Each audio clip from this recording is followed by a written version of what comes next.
अच्छा जी, हमने जो है वो आइंस्टाइन फोटॉन थ्योरी जो है वो उसको स्टार्ट किया था कल, और इसकी जो फोटो इलेक्ट्रिक फैक्ट की इक्वेशन है उसको हमने कैलकुलेट करके देखना है। तो कल मैंने ये फार्मूला लिखा था E = HF, ठीक है। और इस फार्मूले में आपको बताया था कि H इसके अंदर प्लांक कांस्टेंट है, F जो है वो फ्रीक्वेंसी है लाइट की। तो अब जो आइंस्टाइन है, ये इक्वेशन जो आई थी, इस इक्वेशन में ये प्लांक ने इक्वेशन दी थी बेसिकली, ठीक है। और प्लांक ने ये जब इक्वेशन दी थी तो उसने कहा था कि जो आपके पास वेव्स हैं, यानी कि जो लाइट है, ये मुश्तमिल होती है पैकेट्स ऑफ एनर्जी पे, ठीक है। ये पैकेट्स ऑफ एनर्जी होते हैं, और वो जो पैकेट्स ऑफ एनर्जी होते हैं उनकी डिफरेंट वेवलेंथ्स और डिफरेंट फ्रीक्वेंसीज होती हैं, ठीक है। लेकिन प्लांक जो था ना, वो खुद इसमें कुछ क्लियर नहीं था इस चीज़ के अंदर ना। उसने ये कह तो दिया था, उसने कहा था कि कोई ऐसा है मसला कि जिसकी वजह से जब ब्लैक बॉडी के अंदर से रेडिएशंस निकलती हैं, कुर्सी नहीं है दूसरी,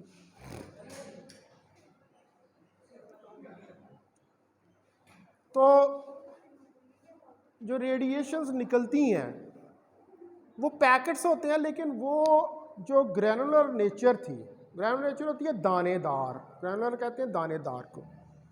तो आइंस्टाइन ने आकर ये जो कन्फ्यूजन थी उसको दूर किया था। आइंस्टाइन ने कहा कि ये जो पैकेट्स ऑफ एनर्जी है ना, एक्चुअली ये पैकेट्स ऑफ एनर्जी पार्टिकल्स हैं, और उसने इन पार्टिकल्स को फोटॉन्स का नाम दिया। आप फोटॉन का लफ्ज़ यूज़ करते हैं ना, तो ये पार्टिकल्स हैं, लाइट के जो पार्टिकल्स हैं।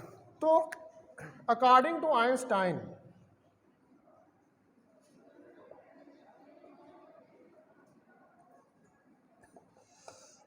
तो आइंस्टाइन के मुताबिक a light behave as stream of particles. तो लाइट जो है वो बिहेव करती है एज स्ट्रीम ऑफ पार्टिकल्स, ठीक है। अब ये चीज़ जो है वो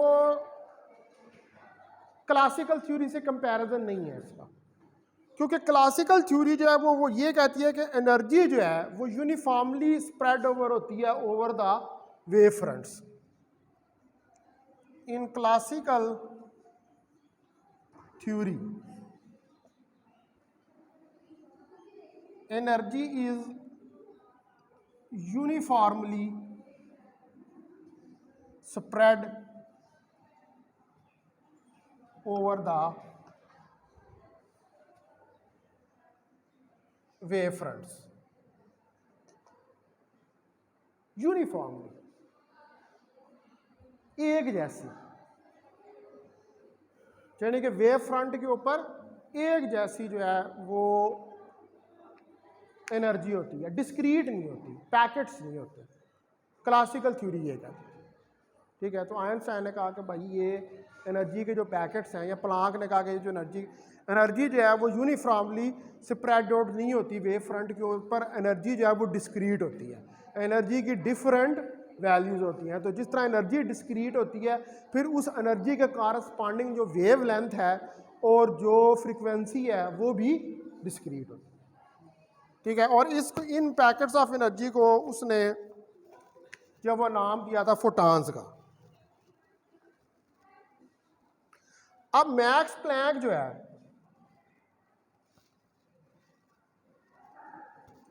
ये लफ्ज़ आप बार बार जो है सुनेंगे मैक्स प्लैंक का, ठीक है, क्योंकि जो फाउंडेशन थी क्वांटम थ्योरी की उसमें मैक्स प्लैंक जो है इसका जिक्र बार बार आएगा।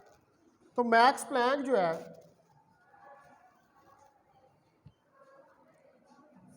gave the theory of radiation, Max Planck जो था इसी ने थ्योरी ऑफ रेडिएशन दी थी और इसी ने ये बताया था कि ये जो एनर्जी एमिट होती है रेडिएशंस की फॉर्म में, ये एनर्जी जो है एक्चुअली ये पैकेट्स ऑफ रेडिएशन है। लेकिन यहाँ पर इन पैकेट्स के बारे में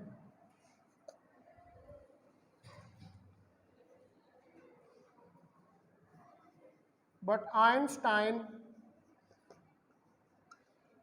gave a bold assumption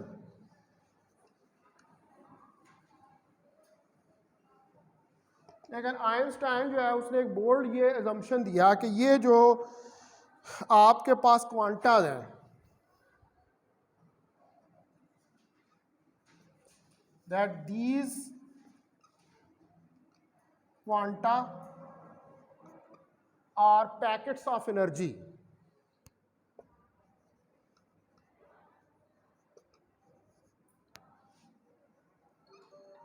यहाँ जो पैकेट्स ऑफ एनर्जी हैं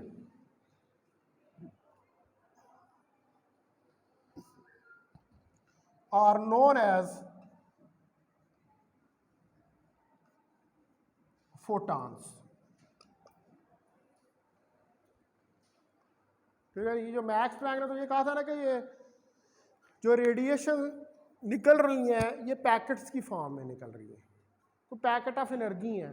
उसको समझ नहीं थी आ रही है, मैं इनको क्या नाम दूंगा, उसका कॉन्सेप्ट अभी इसके बारे में सही क्लियर नहीं था। हाँ, लेकिन वो ये समझ गया था कि जो रेडिएशन की नेचर है ना वो कॉन्टीन्यूस नहीं है।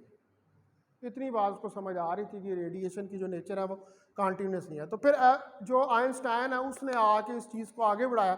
उसने कहा कि ये एक्चुअली जो पैकेट्स ऑफ एनर्जी हैं या क्वांटा जो हैं ये फोटॉन्स हैं, और ये फोटॉन्स जो हैं एक्चुअली क्या है, ये पार्टिकल्स। ठीक है, यहाँ पर ड्यूअल नेचर जो है रेडिएशन की वो आ रही है और ये पार्टिकल्स हैं। अब जो आइंस्टाइन है इसने इस क्वांटम थ्योरी के अंदर मॉडिफिकेशन दी, और जब इसने ये मॉडिफिकेशन दी इसने, तो इसने फिर इसकी बेस के ऊपर फोटो इलेक्ट्रिक फैक्ट जो है उसको एक्सप्लेन किया। क्योंकि फोटो इलेक्ट्रिक फैक्ट को एक्सप्लेन करने में मसला ही ये आ रहा था कि क्लासिकल थ्योरी जो है वो तो ये कहती है कि एनर्जी जो है वो कॉन्टीन्यूस होती है, तो फोटो इलेक्ट्रिक फैक्ट तो उस बेस पे एक्सप्लेन हो ही ना था। मैंने आपको कल 3 प्रॉब्लम भी बताए थे, उसके अंदर फ्रीक्वेंसी प्रॉब्लम था, इंटेंसिटी प्रॉब्लम था, टाइम डिले प्रॉब्लम था। तो ये तीनों प्रॉब्लम्स क्यों आ रहे थे, क्योंकि आप वहाँ पर रेडिएशन को एज ए वेव के तौर पर कंसिडर कर रहे थे।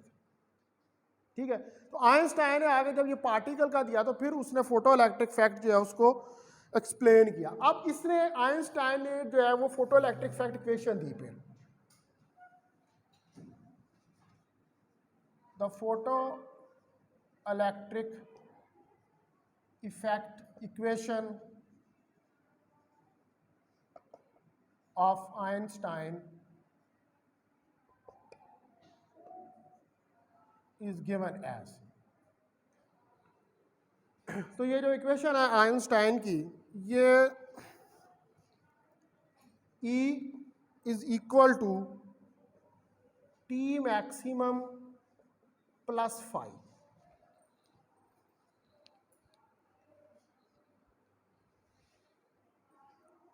ये बड़ी फेमस इक्वेशन है आइंस्टाइन की फोटो इलेक्ट्रिक फैक्ट की। यही इक्वेशन जब उसने डेवलप की थी तो फिर उसको नोबेल प्राइज मिला था इसके ऊपर।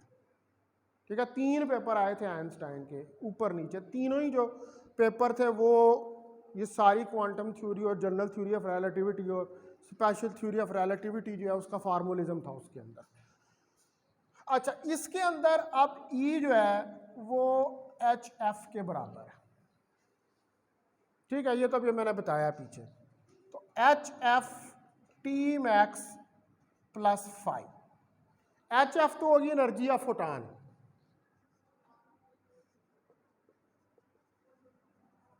ये एनर्जी ऑफ फोटॉन है। ठीक है, T maximum, maximum kinetic energy of photo electrons की, और फाई जो है इसको हम कहते हैं वर्क फंक्शन। ठीक है, T मैक्सिमम क्या है, maximum energy kinetic energy of ejected photo electrons. ठीक है, और फाई जो है ये वर्क फंक्शन है।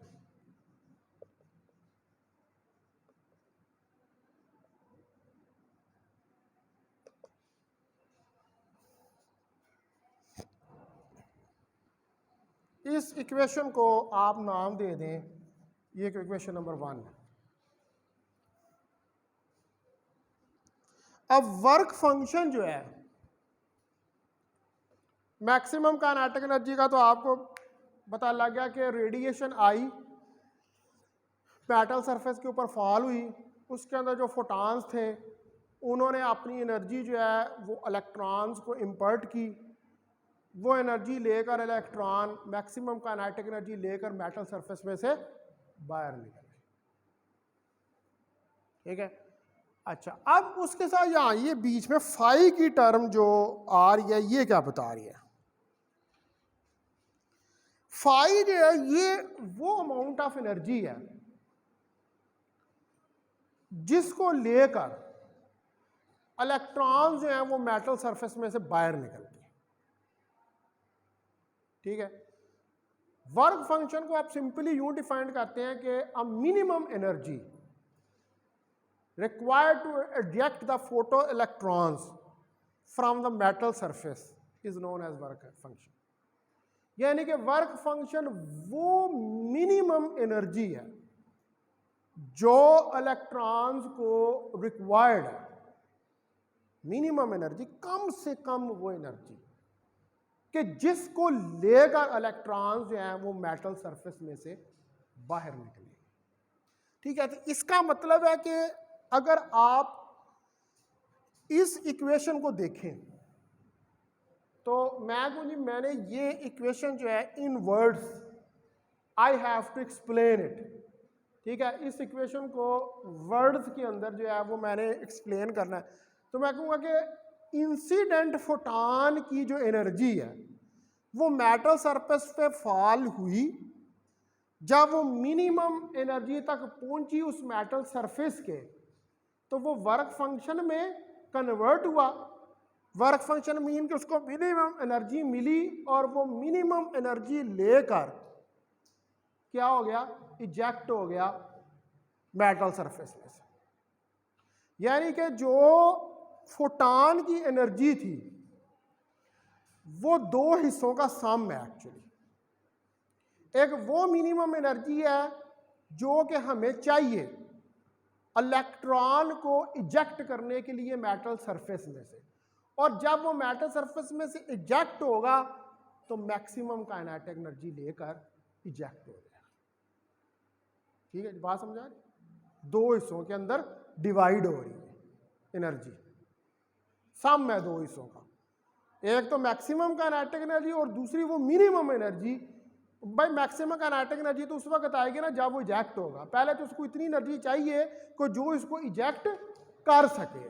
ठीक है, तो वो दो हिस्सों के अंदर जो है वो डिवाइड हो जाएगी। तो आप फाई जो यहाँ पर वर्क फंक्शन है इसको अगर मैं डिफाइन कर दूं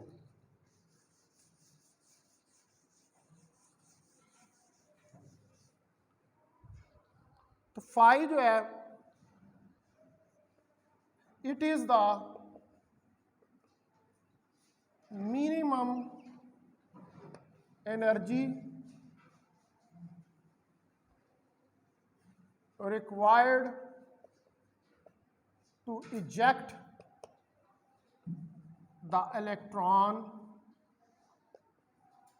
from the metal surface।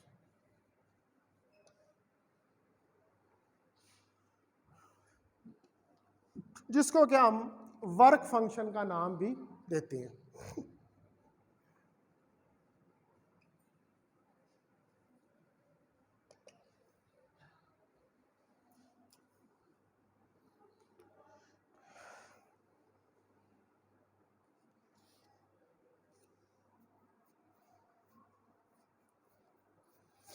अब यहां पर जो ये टी मैक्सिमम है,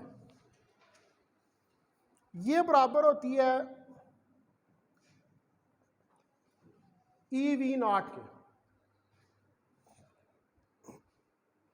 ये कल भी शायद मैंने फार्मूला लिखा था, ठीक है। वी नॉट क्या है इसके अंदर? Stopping potential.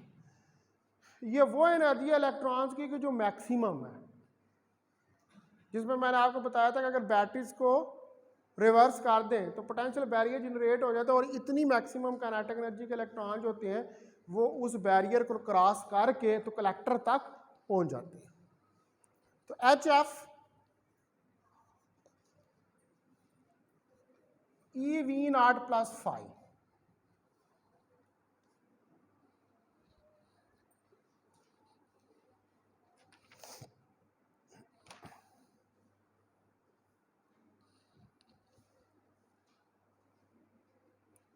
अब इसके अंदर जो फाई है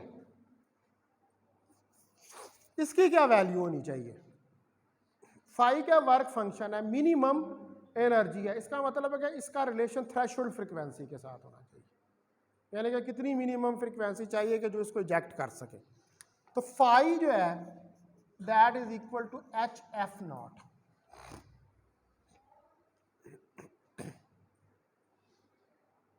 ठीक है, एफ नॉट वो मिनिमम फ्रीक्वेंसी है जिसके ऊपर फोटो इलेक्ट्रिक इफेक्ट जो है वो स्टार्ट होता है। तो आप ये वैल्यू यहां पर सब्स्टिट्यूट कर दें तो H F is equal to E V not plus H F not, ये आ जाए। ठीक है, अब यहां से जो है आप इसको यूं लिख लें कि एच एफ, इसको इस तरह ले आए, H F not is equal to E V not.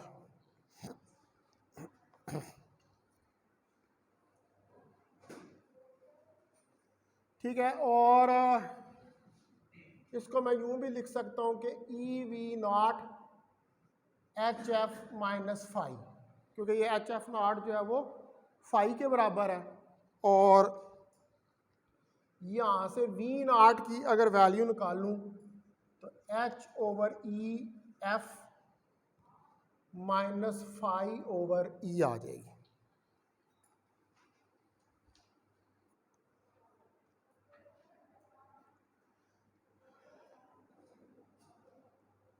ठीक है, तो ये अब ये वाली जो इक्वेशन है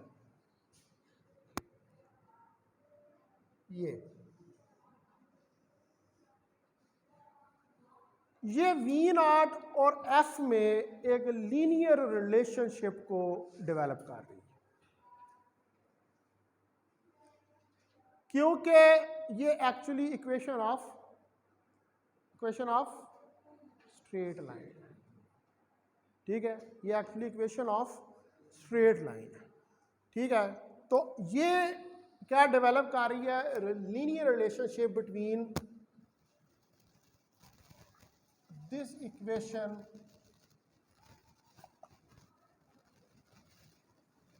develops a linear relationship between V naught and F।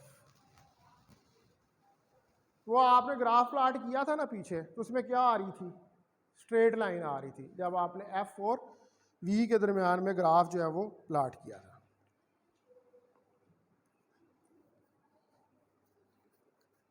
अच्छा, अब यही इक्वेशन जो है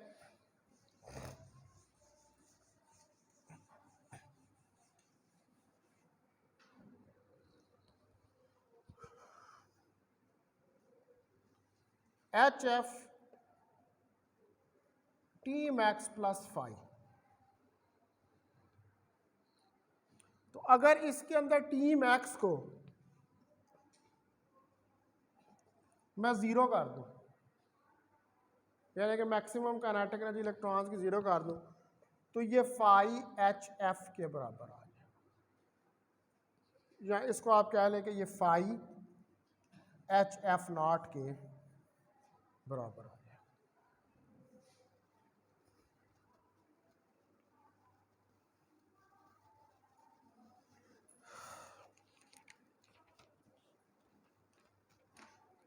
अच्छा, अब आप देखें कि जो ये इक्वेशन जो ड्राइव की गई थी, ठीक है, अब इसका जो एग्रीमेंट है विद एक्सपेरिमेंट्स, ठीक है, हमने पहले ये चीज़ पढ़ी है कि क्लासिकल थ्योरी जो थी वो तो एग्री नहीं कर रही थी, ठीक है, तो जो एग्रीमेंट है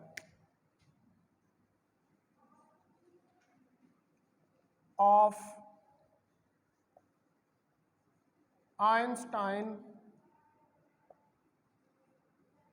थ्योरी with photoelectric effect,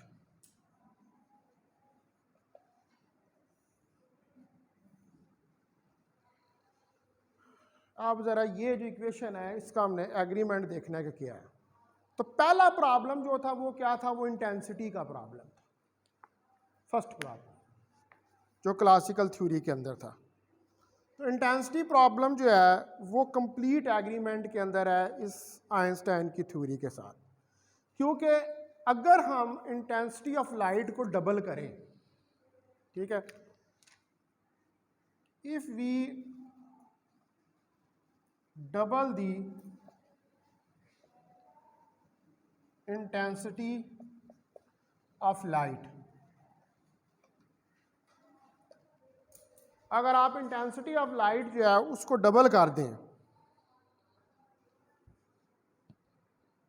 तो इसका मतलब है कि हम क्या कर रहे हैं, we are doubling the number of photons, photon ही है ना, ठीक है, वी आर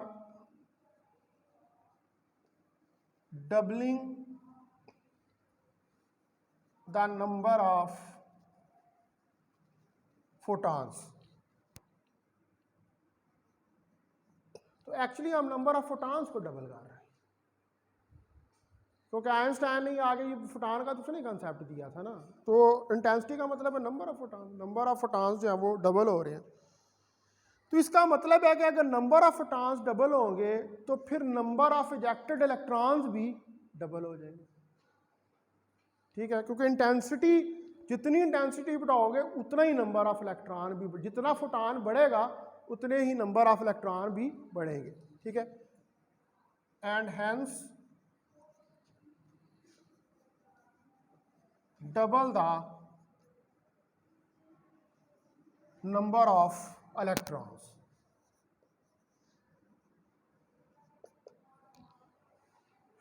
और लिहाजा इसकी वजह से जो नंबर ऑफ इलेक्ट्रॉन्स हैं वो भी डबल हो जाए। तो पहला मसला तो यहाँ पर ये इंटेंसिटी वाला तो हल हो गया, ठीक है जी, सीधी सीधी बात थी कि नंबर ऑफ फोटॉन्स है। उसके बाद दूसरा मसला जो था वो था फ्रीक्वेंसी वाला, सेकंड प्रॉब्लम।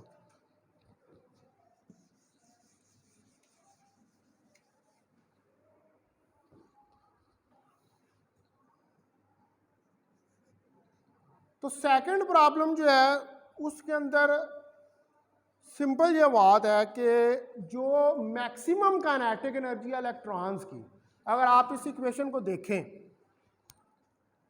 तो E is equal to T maximum plus 5, ये है। और अगर टी मैक्स को 0 करूं तो E इज इक्वल टू 5 है, यानी कि H F 5 H F not 5।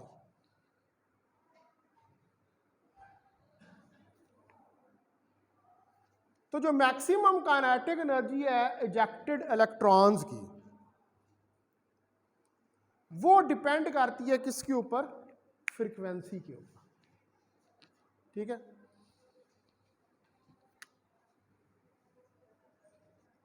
The maximum kinetic energy of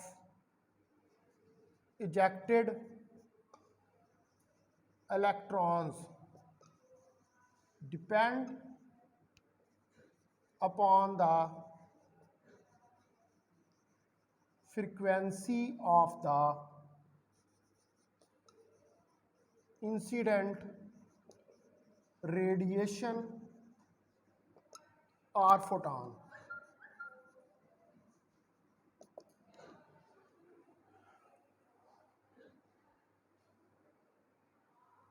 दूसरा मसला भी हल हो गया भाई, उसका कोई ताल्लुक इंटेंसिटी के साथ नहीं है कि आप कहें हमने इंटेंसिटी को बढ़ाया तो उसकी काइनेटिक एनर्जी भी इंक्रीज हो गई है, उसके साथ कोई ताल्लुक नहीं है। तो सीधी सीधी इक्वेशन से पता लग रहा है कि काइनेटिक एनर्जी का ताल्लुक फ्रीक्वेंसी के साथ या एनर्जी के साथ ही। ये दूसरा मसला भी हल हो गया। उसके बाद था तीसरा मसला। तीसरा मसला जो है वो था टाइम डिले प्रॉब्लम का।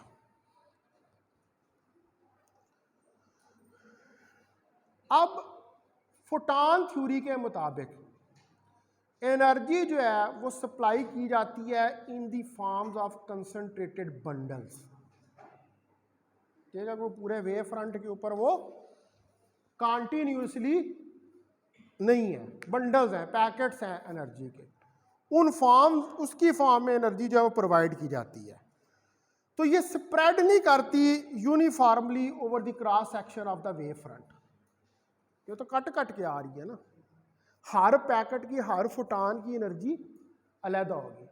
तो अब एक फोटॉन जो है जब वो आके एक इलेक्ट्रॉन के साथ टकराएगा तो फौरन उस इलेक्ट्रॉन को, अगर वो थ्रेशोल्ड एनर्जी से ज्यादा है, तो वो फौरन आके उसके साथ टकरा कर उसको एटम में से बाहर निकाल देगा, मेटल सरफेस में से बाहर निकाल देगा। उसमें कोई टाइम डिले नहीं आएगा। टाइम डिले तो उस वक्त आएगा कि अगर पूरी एनर्जी यूनिफॉर्मली किसी वेव फ्रंट के ऊपर आकर स्प्रेड हो जाए और ग्रैनुलर नेचर ना हो, यानी कि पार्टिकल नेचर। यहाँ पर तो क्या सीधा फोटॉन आया, टकराया और इलेक्ट्रॉन उसमें से बाहर निकले। There is no delay of time. ठीक है, क्योंकि आप पार्टिकल नेचर जो है उसको डिस्कस कर रहे हैं। तो as regarded time delay problem,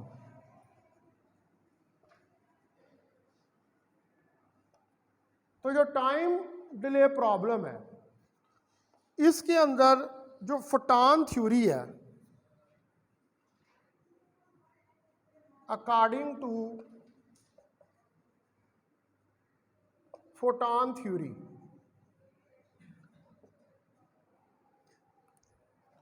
the energy is supplied in the form of concentrated bundles। Concentrated bundles of energy हैं, पैकेट्स हैं, जिनको आप फोटॉन का नाम देते हैं। इट इज नॉट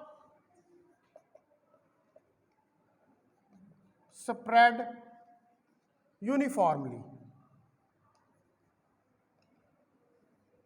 तो ये यूनिफॉर्मली स्प्रेड नहीं होती over the cross section of wave front.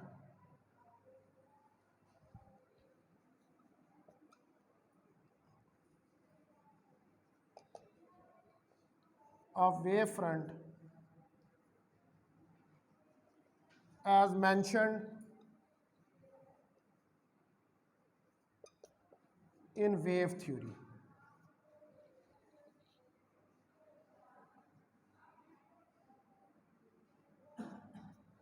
ठीक है, जैसे कि वेव थ्योरी में कहा गया जी पूरा का पूरा वेव फ्रंट के ऊपर स्प्रेड हो जाता है। तो आइंस्टाइन के इस इक्वेशन ने ये सारे मसले मसाइल जो हैं उनको हल कर दिया। ठीक है, यानी कि जैसे ही आपने जो वेव है उसकी पार्टिकल नेचर को कंसिडर किया है तो फोटो इलेक्ट्रिक इफेक्ट जो है वो एक्सप्लेन हो गया। इसीलिए हम ये कहते हैं कि फोटो इलेक्ट्रिक इफेक्ट जो है ये रेडिएशन की पार्टिकल नेचर को प्रूव करता है। आप जब भी कहते हैं ना कि भाई पार्टिकल नेचर बताएं कैसे पार्टिकल नेचर, तो हम कहते हैं जी पार्टिकल नेचर जो है वो फोटो इलेक्ट्रिक इफेक्ट में आपको पता लगती है, वो कॉम्पटन इफेक्ट में आपको पता लगती है, वो पेयर प्रोडक्शन में लगती है। यानी कि ये फिनोमेनास जो हैं इनको आप पार्टिकल नेचर लिए बगैर एक्सप्लेन कर ही नहीं सकते। बताया ना मैंने आपको पहले कि classical theory was unable to explain that. Classical theory जी तो भी उनको एक्सप्लेन करने में उसको प्रॉब्लम आ रही थी, क्योंकि वहाँ पर हम पार्टिकल नहीं उसको एज ए वेव ले रहे थे, और एज ए वेव के तौर पर फोटो इलेक्ट्रिक इफेक्ट के जो एक्सपेरिमेंटल रिजल्ट्स आ रहे थे आप उनको एक्सप्लेन नहीं कर रहे। तो लिहाजा फिर हमें क्वांटम थ्योरी के अंदर जो आइंस्टाइन का अजम्पशन था उसको हमने लिया, तो हमने फोटो इलेक्ट्रिक इफेक्ट को एक्सप्लेन कर लिया। तो पहला ये फिनोमेना है जिससे रेडिएशन की पार्टिकल नेचर जो है वो प्रूव होती है, और रेडिएशन की ड्यूअल नेचर रखती है, मैटर भी ड्यूअल नेचर रखता है। ठीक है जी, एक बात होगी। अब आप आए नेक्स्ट, अगला इफेक्ट हमने जो स्टडी करना है वो भी पार्टिकल नेचर ऑफ रेडिएशन को ही प्रूव करेगा,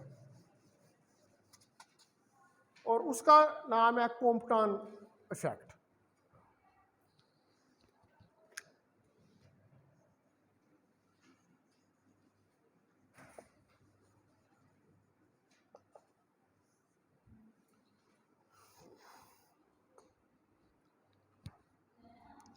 तो कॉम्पटन इफेक्ट जो है ये भी एक एग्जाम्पल है interaction of radiation with matter. ठीक है,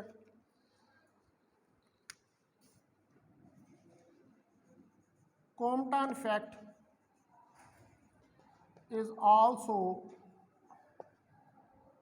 the example of interaction of radiation with matter।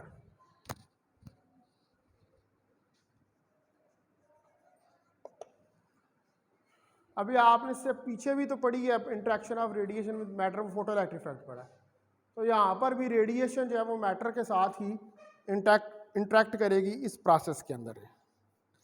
तो कॉम्पटन इफेक्ट जो है इसमें जो स्कैटरिंग ऑफ रेडिएशन है बेसिकली उसको स्टडी किया जाता है। ठीक है, अब स्कैटरिंग ऑफ रेडिएशन को किस तरह स्टडी किया जाता है कि कॉम्पटन इफेक्ट के अंदर एक्स रेज जो है वो यूज की जाती है। एक्स रेज का आपने नाम सुना हुआ है, X rays are the part of the electromagnetic spectrum. ठीक है, एक्स रेज जो इलेक्ट्रोमैग्नेटिक स्पेक्ट्रम का पार्ट है, और गैमा रेज के बाद हाईली एनर्जेटिक रेज होती हैं। सबसे ज़्यादा हाईली एनर्जेटिक जो है वो गैमा रेज होती हैं, गैमा रेज से नीचे जो है वो एक्स रेज होती हैं। तो हाईली एनर्जेटिक रेज जो होती हैं उनकी वेवलेंथ शॉर्ट होती है और एनर्जी उनकी मैक्सिमम होती है, ज़्यादा मैक्सिमम। तो अगर एक्स रेज जो हैं इनको आप बम्बार्ड करें या हिट करें इलेक्ट्रॉन्स के ऊपर, तो ये एक्स रेज जो हैं उन इलेक्ट्रॉन्स से स्कैटर होते हैं। ठीक है, और स्कैटर होने के बाद इनकी फ्रीक्वेंसी और एनर्जी कम हो जाती है, लेकिन इनकी वेवलेंथ बढ़ जाती है, क्योंकि वेवलेंथ और फ्रीक्वेंसी और एनर्जी का आपस में इनवर्स का रिलेशनशिप है। अगर एनर्जी या फ्रीक्वेंसी कम होगी तो फिर वेवलेंथ इंक्रीज होगी, अगर वेवलेंथ शॉर्ट होगी तो फ्रीक्वेंसी या एनर्जी जो है वो लार्ज होगी, मैक्सिमम होगी। तो अब जब एक्स रेज के फोटॉन्स आकर टकराते हैं, कोई टारगेट मटेरियल ले लें आप, ठीक है, टंगस्टन का भी हो सकता है, गोल्ड का भी हो सकता है, कोई मटेरियल हो सकता है। तो वो इलेक्ट्रॉन्स के साथ जब आके फोटॉन्स टकराते हैं तो फोटॉन्स वहाँ से स्कैटर होते हैं। अब होता क्या है कि जब फोटॉन आता है और आके इलेक्ट्रॉन से टकराता है, मिसाल के तौर पर ये मैं अभी एक ही इलेक्ट्रॉन की बात कर रहा हूँ, ठीक है, तो ये एक फोटॉन आया, इससे टकराया, ठीक है, जिसकी कोई एनर्जी HF के बराबर है। अब ये इससे टकराया और टकराने के बाद किसी एंगल के ऊपर स्कैटर हो गया। अब इसके अंदर इंटरनल प्रोसेस क्या हो रहा है कि जब ये फोटॉन आया तो इट इज हैविंग, क्योंकि ये मूव कर रहा है, it is having energy and momentum, इसके पास एनर्जी और मोमेंटम है। अब ड्यूरिंग द कोलिजन ये अपनी एनर्जी और मोमेंटम, ये यहां पर आया है ना, इसके साथ आके कोलाइड हुआ, टकराया। तो जब ये इसके साथ कोलाइड हुआ है इस इलेक्ट्रॉन के साथ, तो इसने अपनी एनर्जी और मोमेंटम इस इलेक्ट्रॉन को इंपर्ट किया है, इस इलेक्ट्रॉन को प्रोवाइड किया, ठीक है जी। इसका मतलब है कि अब जब इसने अपनी एनर्जी का कुछ हिस्सा, इस फोटॉन ने अपनी एनर्जी का कुछ हिस्सा इलेक्ट्रॉन को दे दिया और मोमेंटम भी दिया, तो इसकी एनर्जी उतनी रहेगी या कम हो जाएगी? कम ही हो जाएगी, ठीक है। तो कम होगी तो ये कम एनर्जी के साथ आप स्कैटर करेगा। तो जब ये कम एनर्जी के साथ स्कैटर करेगा तो फिर इसकी फ्रीक्वेंसी भी कम हो जाएगी और इसकी वेवलेंथ लॉन्ग हो जाएगी, क्योंकि कम फ्रीक्वेंसी के ऊपर लॉन्ग वेवलेंथ। जब भी किसी वेव की एनर्जी कम होती है तो उसकी वेवलेंथ जो है वो बढ़ जाती है, ठीक है। तो ये कम वेवलेंथ के साथ स्कैटर हो जाएगा। अब यहां पर भी आप एक बात नोट करें कि जब हमने इस फिनोमेना को एक्सप्लेन किया तो इसमें भी हमने फोटॉन का जिक्र किया कि फोटॉन आया, उसके पास एनर्जी थी, इतनी एनर्जी लेके आया, टकराया एज ए पार्टिकल के तौर पर इलेक्ट्रॉन के साथ और फिर स्कैटर हो गया। तो आप मुकम्मल तौर पर इसमें क्या स्टडी कर रहे हैं? उसकी पार्टिकल नेचर को।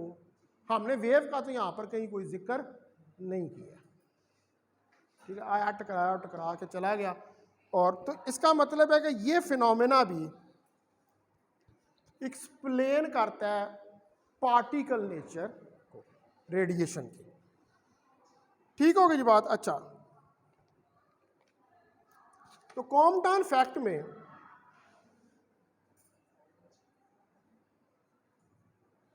इन द कॉम्पटन इफेक्ट, ये जो कॉम्पटन इफेक्ट होता है इसके अंदर द स्कैटरिंग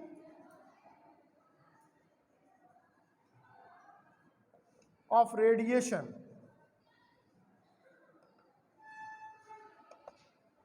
इसमें हम स्कैटरिंग जो है रेडिएशन की उसको ऑब्जर्व करते हैं from the target.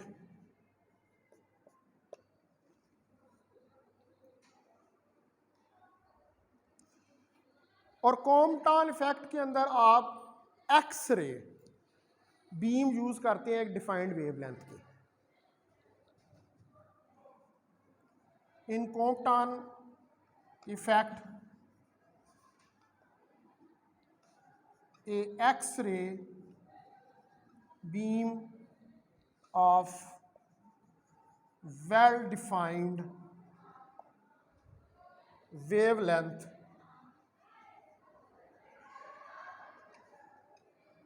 is used.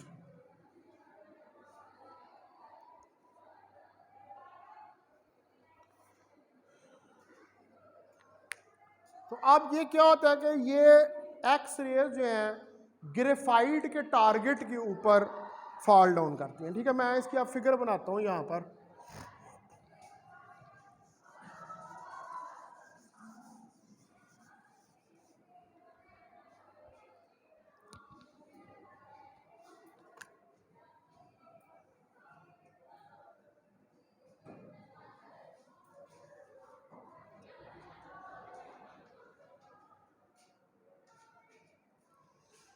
ठीक है, यहाँ से ये कोई सोर्स है,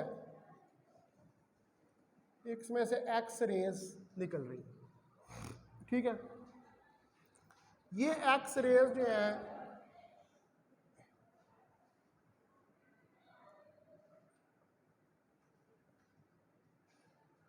ये यहाँ पर एक स्लिट है,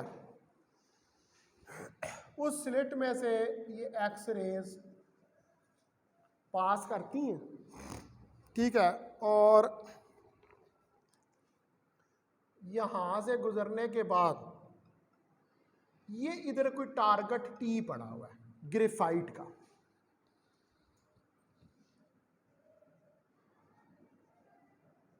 ये ग्रेफाइट का टारगेट टी है। इस टारगेट से ये स्कैटर होती है और इधर ये एक डिटेक्टर लगा हुआ है।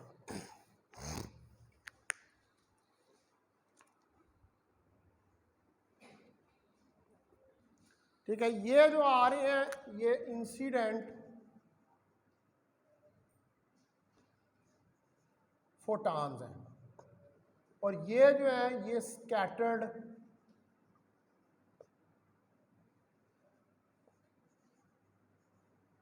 फोटॉन्स हैं।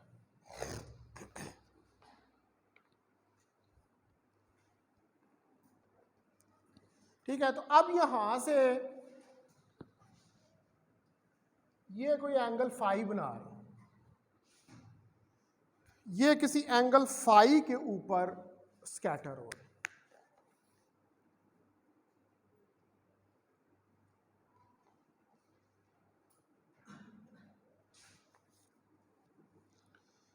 ठीक है जी, तो अब जो स्कैटर्ड बीम है, ठीक है,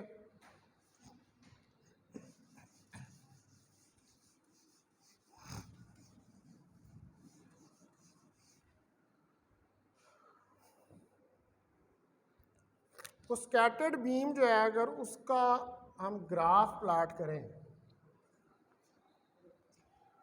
उसका अगर हम ग्राफ प्लॉट करें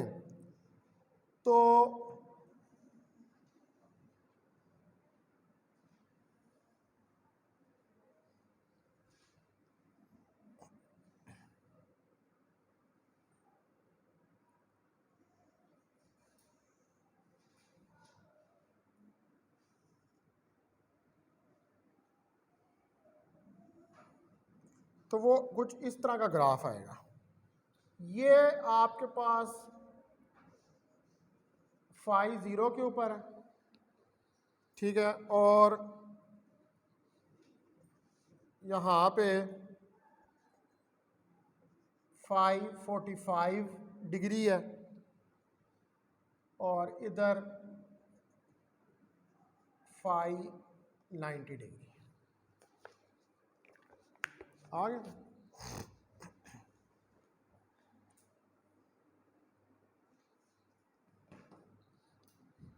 ठीक है जी, इसको फिर मैं कल एक्सप्लेन करूँगा। अब इधर